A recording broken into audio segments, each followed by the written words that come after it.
Learn rapidly group के दोस्तों अस्सलाम वालेकुम। हमारा चैप्टर चल रहा था जी कफ। जैसा कि दोस्तों आप जानते हैं कि बहुत सारी अद्वियात के हमें कफ का रूब्रिक मिलेगा और ज़ाहिर बात है कि हर दवा की जो मोडेलिटीज़ होती है ये दूसरी से डिफरेंट होती है। तो इतनी अद्वियात को उनकी मोडेलिटीज़ के साथ या एक रूब्रिक के साथ याद रखना बहुत ही मुश्किल होता है। तो ऐसे में दोस्तों हमारे पास रिपर्टरी वाहद एक ऐसा टूल है जो शार्ट वक्त में आपको इजी अप्रोच देता है और बड़ी स्ट्रॉन्ग आपकी जो सिलेक्शन होती है वो इससे हो सकती है अगर आप रिपर्टरी का इस्तेमाल जानते हैं। आज हम बात करेंगे दोस्तों विलियम बोरक की रिपर्टरी से। यहाँ पर आपको कफ का रूब्रिक देखने के लिए आपको रेस्पिरेटरी चैप्टर को ओपन करना पड़ेगा। तो इसकी मोडेलिटीज़ के अंदर बात करेंगे असेंडिंग रूब्रिक की, यानी कि आपके पास एक पेशेंट आता है, वो कहता है कि डॉक्टर साहब मेरे लिए बुलंदी का सफ़र करना या ऊंचाई पर जाना बहुत ही मुश्किल होता है, मुझे बहुत ज़्यादा खांसी आना शुरू हो जाती है। तो यहाँ पर अमोनियम कार्ब सिंगल रेमेडी को मेंशन किया गया है और अगर आपने अमोनियम कार्ब को पढ़ा हुआ है तो उसके अंदर आपको मिलेगा कि ये स्टूअर्ट लोगों के लिए, मोटे ताज़े लोगों के लिए, उनके प्रॉब्लम के लिए जो बहुत आसानी के साथ थक जाते हैं, बोझलपन महसूस करते हैं और इन्हें बहुत जल्दी नज़लावी शिकायत लाहक हो जाती हैं, छाती में घुटन महसूस करते हैं, सांस लेने में दिक्कत महसूस करते हैं, दबाव महसूस करते हैं और कोई मामूली सा काम भी नहीं कर सकते। तो ज़ाहिर बात है ऐसे लोग जब बुलंदी की तरफ जाएंगे, अगर इन्हें बुलंदी वाले मकाम पर सफ़र करना पड़ जाए, किसी ब्रिज पर चढ़ाई चढ़ना या किसी टेले वगैरह पर चढ़ाई के लिए अगर इन्हें कह दें या कोई ऐसा सफ़र जहां बुलंदी की तरफ हो, तो इनके लिए बहुत ही मुश्किल होगा कि इन्हें बहुत ज़्यादा खांसी भी आएगी और साथ सांस का प्रॉब्लम भी हो जाएगा। तो इनके लिए अमोनियम कार्ब जो है ये वंडरफुल दवा है। दूसरा रूब्रिक है हमारा दोस्तों बाथिंग एग्रीवेशन, यानी कि आपके पास मरीज़ आता है, वो कहता है कि डॉक्टर साहब मेरे लिए गुस्ल करना, मेरे लिए वज़ू करना या मेरे लिए नहाना जो है ये तकलीफ़ का बायस है, मुझे बहुत शदीद खांसी शुरू हो जाती है या मेरी खांसी में इजाफ़ा हो जाता है। तो यहाँ पर दोस्तों नक्स मास्काटा ये भी सिंगल रेमेडी मेंशन की गई है बोरिक रिपर्टरी के अंदर। अब देखें कि इस दवा के अंदर नक्स मास्काटा में extreme dryness of mucous membrane and skin, यानी कि बहुत शदीद खुश्की पाई जाती है म्यूकस मेम्ब्रेन लाबी झिल्लियों में और स्किन के अंदर। इसके जो एक्सट्रेमिटीज़ होते हैं कोल्ड होते हैं और इसके अगर माइंड में देखें तो आपको चेंजेबल कैफियत मिलेगी, यानी कि अभी मरीज़ जो होता है वो खुशगप्पियों में मसरूफ़ है, लाफिंग कर रहा है और साथ ही वो क्या करेगा, क्राइंग अल्टरनेट है, चिल्लाना शुरू कर देता है। इसका जो मेमोरी होता है वो बहुत ही इम्पेयर्ड होता है, वीक होता है। सर्दी से ये हसास है, सर्दी में चलने से इसका गला बैठ जाता है, कोल्ड वाशिंग से, कोल्ड फूड से, ठंडी गज़ा लेने से, ठंडे पानी में नहाने से इसको खांसी शुरू हो जाती है। अगला रूब्रिक दोस्तों कफ एग्रीवेशन है डैम्प वेदर में, यानी कि मरतूबियत वाले मौसम में जाने से या मरतूब मौसम के अंदर अगर खांसी में इजाफ़ा हो जाए तो यहाँ पर नेट्रम सल्फ और डल्का मारा ये दो बोल्ड ग्रेड अद्वियात हैं।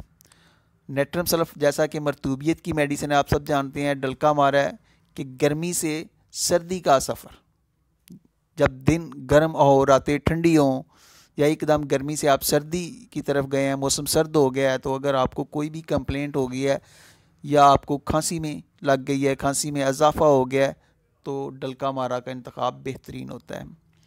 इसके अलावा एंटम क्रूड सेकंड ग्रेड में है, कल्केरिया कार्ब है और एंटम क्रूड आप जानते हैं कि ये सेंसिटिव टू बोथ है, हीट में भी है और कोल्ड में। ज़्यादा सर्दी भी तकलीफ़ का बायस बनेगी, सर्द जगह पर भी, और अगर इसने किसी ओपन खुले पानी में नहा लिया है, जोहर तालाब में नहा लिया है, तो इसको खांसी का इजाफ़ा हो जाएगा, इसका सर दर्द का इजाफ़ा हो जाएगा या इसकी और स्किन प्रॉब्लम में इजाफ़ा हो जाएगा। इसी तरीके से अगर ये ज़्यादा गर्मी वाली मकाम में चला गया है, सूरज की रोशनी से, सूरज की गर्मी से इसको ज़्यादा प्रॉब्लम होता है, सूरज की तपश से इसको ज़्यादा प्रॉब्लम होता है। अगली मेडिसिन है जी नक्स मास्काटा, जिसको हम डिस्कस कर चुके हैं। अब आपके पास एक ऐसा पेशेंट आ जाता है जो कहते हैं कि डॉक्टर साहब अगर मैं गर्म कमरे में जाता हूं तो मेरी खांसी बढ़ जाती है, यानी कि रूब्रिक है जी इंटरिंग वार्म रूम। तो यहाँ पर आपको पल्साटीला बड़ा इम्पॉर्टेंट रोल अदा करेगी।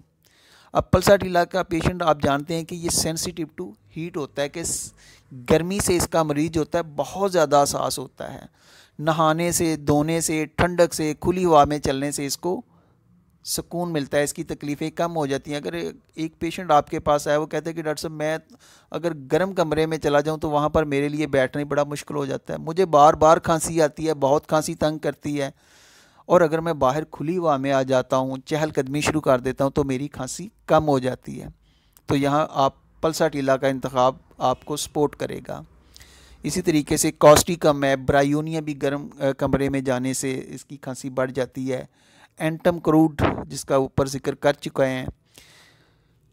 अगला रूब्रिक है दोस्तों कफ हार्ट डिजीज़ एग्रीवेशन,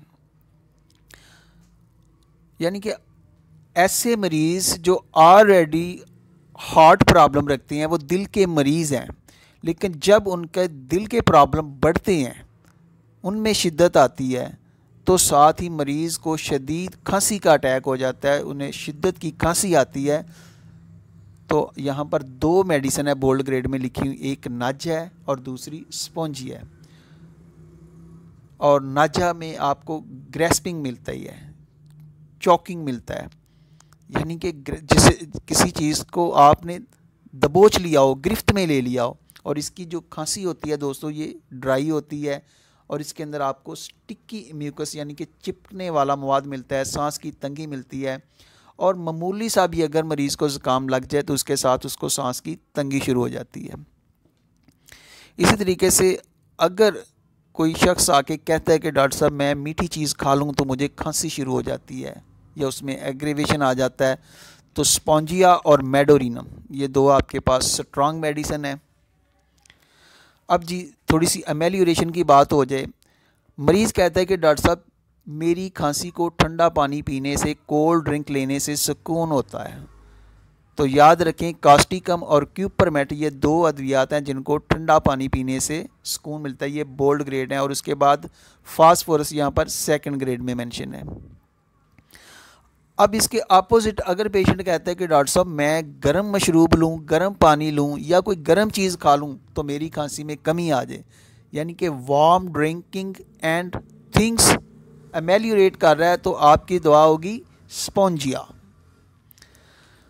बड़ा ही ज़बरदस्त रूब्रिक है दोस्तों अरेक्टेशन। अब होम्योपैथी की आप खूबी देखें, कितने यूनिक छोटी छोटी चीज़ों को भी ये पिक करता है, जहाँ पर दूसरी चीज़ों को दूसरा सिस्टम इग्नोर कर देता है। आप दूसरे सिस्टम वाले के पास आकर अगर आप जाते हैं तो वहाँ पर अगर आप कहते हैं कि डॉक्टर साहब मेरी खांसी में कमी हो रही है मेरे डकार आने से, मेरे हवा के अखराज से, तो वहाँ इस पर कोई भी आपको डोमिनेंट मेडिसिन नहीं मिलेगी, खांसी की कॉमन मेडिसिन ही मिलेंगी। वो इस बात को ज़्यादा अहमियत नहीं देंगे, उनके नज़र में खांसी ज़्यादा अहम है। लेकिन होम्योपैथिक डॉक्टर छोटी से छोटी चीज़ को भी वो पिक करता है। तो मरीज़ कह रहा है कि डॉक्टर साहब मुझे इरेक्टेशन से, हवा के अखराज से या डकार से, अब हवा का अखराज देखें चाहे वो रेक्टिम से हो या माउथ से, तो मरीज़ को अगर वो अमेलियोरेट कर रहा है उसकी खांसी में कमी आ रही है, कितना जनाब ज़बरदस्त बात है। तो यहाँ पर आपकी जो मेडिसिन है वो सेंगोनेरिया, याद रखें कि सेंगोनेरिया को डकार लेने से या हवा के अखराज से, चाहे वो माउथ के ज़रिए हो या रेक्टम के ज़रिए हो, मरीज़ को सुकून मिलता है। और यहाँ पर दूसरी मेडिसिन है अम्ब्राग्रेसिया। इसी तरीके से है जनाब एक्सपेक्टोरेशन अमेलियोरेशन, यानी कि कोई बलगम वगैरह का खराज हुआ है तो मरीज़ की खांसी में कमी आई है, यहाँ पर जिंकम मेडिसिन बहुत ज़बरदस्त मेडिसिन है। और जिंकम मेडिसिन को आप जानते हैं कि इसके अंदर आपको क्या मिलता है, सुप्रेस्ड अरप्शन, उबारों का दब जाना, स्किन प्रॉब्लम्स का दब जाना। अगर उसके दब जाने की वजह से अब उसका नतीजा क्या निकलेगा, कॉन्सिक्वेंस क्या है उसका, कि सेरिब्रल डिप्रेशन हो गया मरीज़ को ब्रेन फैग हो गया, उसका मेमोरी वीक हो गया है। अगर आप उससे कोई क्वेश्चन करते हैं तो वो सबसे पहले उसके ज़हन में वो चीज़ को कलेक्ट करेगा, पिक करेगा, फिर वो आपको बताएगा और उस क्वेश्चन को जो आपने उससे किया है उसको रिपीट करेगा। तो इसके अंदर बड़ी ही इम्पॉर्टेंट जो अलामत है कि डिस्चार्ज से एमेलियोरेशन होता है, अखराजात से कमी होती है, चाहे वो बलगम हो या किसी भी सूरत में हो। तो अगर डिस्चार्ज से एमेलियोरेशन हो तो यहाँ पर एक और मेडिसिन है लेक्सिस, आपने उसको भी याद रखना है। Thank you. इसी के साथ अली शहबाज को इजाज़त दीजिएगा। अल्लाह हाफिज़।